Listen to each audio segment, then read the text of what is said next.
कैसे बताऊँ यार तुम लोगों को, लेकिन बताना तो पड़ेगा ही। तो 10 दिन के बाद एक बार, यानी कि 11वें दिन एक बार हो चुका है वो कार्यक्रम जो नहीं होना चाहिए था। और गलती किसी की नहीं है, सच कहूँ तो गलती मेरी है।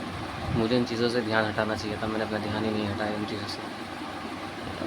सच कहूँ तो अब जब मैंने एकदम अच्छे से 10 डेज़ को कंप्लीट किया है, तो ना तुम लोगों को भी बताता हूँ मैं कि अगर 30 दिन लगातार कंप्लीट करना है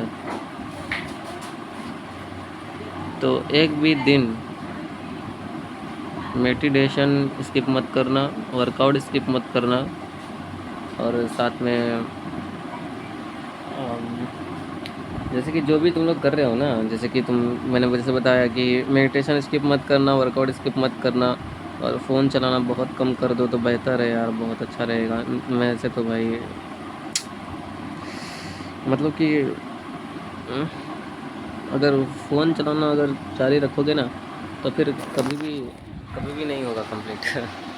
कभी कंप्लीट नहीं होगा, ऐसा हाल है। कभी भी कंप्लीट नहीं हो पाएगा, अगर फ़ोन चलाना जारी रखोगे कभी कंप्लीट नहीं होगा। हमें डोपामिन को कम करना पड़ेगा, लेकिन दिक्कत ये है कि कैसे समझाऊँ।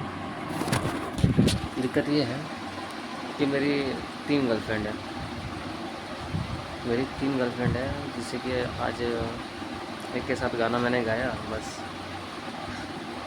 इसकी वजह से वो स्टिक ख़त्म हो गया। बाकी 2 गर्लफ्रेंड और हैं।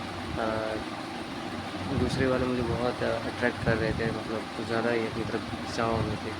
तो प्रेशर को हैंडल नहीं कर पाया, मतलब इस सिचुएशन को मैं रोक नहीं पाया, वैसे परिस्थितियों को नहीं रोक पाया। वो परिस्थिति वैसी बन गई कि अ,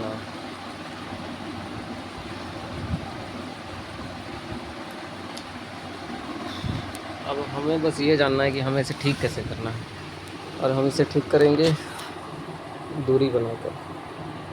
ऐसा नहीं, फ़ोन से तो दूरी बनाना ही है, लेकिन हमें मेडिटेशन और ये सारी चीज़ों को जारी रखना पड़ेगा। हालाँकि एक ही बार हुआ तो एक बार से उतना कुछ असर नहीं पड़ा, और उसमें भी मेन मोटिव है हमारा पोर्न नहीं देखना। Sorry, I mean bad words not, porn नहीं देखना।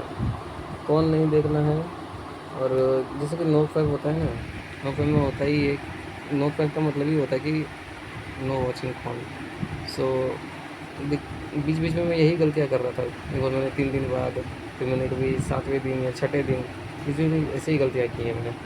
उन गलतियों को रोक करके हमें फिर से आगे बढ़ना पड़ेगा। एक दिन से उतना कुछ फ़र्क तो नहीं पड़ता है, लेकिन फिर भी हम इसे स्टिक तो उतना ही समझेंगे। बस समझने के लिए बोल रहा हूँ, ऐसे कुछ ज़्यादा गिल्ट में जाने की ज़रूरत नहीं है। सबके साथ होता है, हमारे साथ भी होगा, तुम्हारे साथ भी होगा, ठीक है। और इसे कंट्रोल करने का ना कुछ ही तरीके हैं कि मेडिटेशन और वर्कआउट्स जारी रखने पड़ेंगे, क्योंकि बॉडी में ही दम नहीं रहेगा वो सब कुछ करने का, तो फिर अच्छा रहेगा। और हमें बिज़ी रहने के लिए हमें ट्यूशन तो जाना पड़ेगा।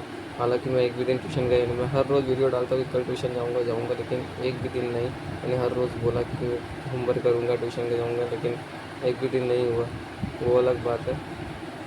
बहुत प्रॉब्लम बहुत प्रॉब्लम में हूँ यार, सही बताऊँ तो। बिज़ी नहीं रहता हूँ ना, इसीलिए खाली बैठता हूँ ना, इसीलिए दिक्कत में हूँ। अगर अभी मैं अपना होमवर्क कर रहा होता ना, तो अभी इस सिचुएशन में पड़ता ही नहीं।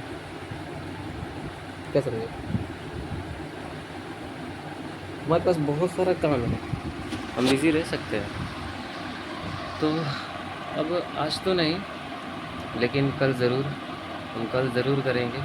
फिर से रीस्टार्ट करते हैं। कोशिश करने वालों की हार नहीं होती। और याद रखना, जंग दूसरों से नहीं, जंग खुद से है, ठीक है। सो कल मिलते हैं। 11वें दिन तो, आज तो 11वां दिन तो ख़त्म ही हो गया। अब मिलते हैं सीधा पहले दिन में मिलते हैं, ठीक है। चलो फिर, गुड बाय।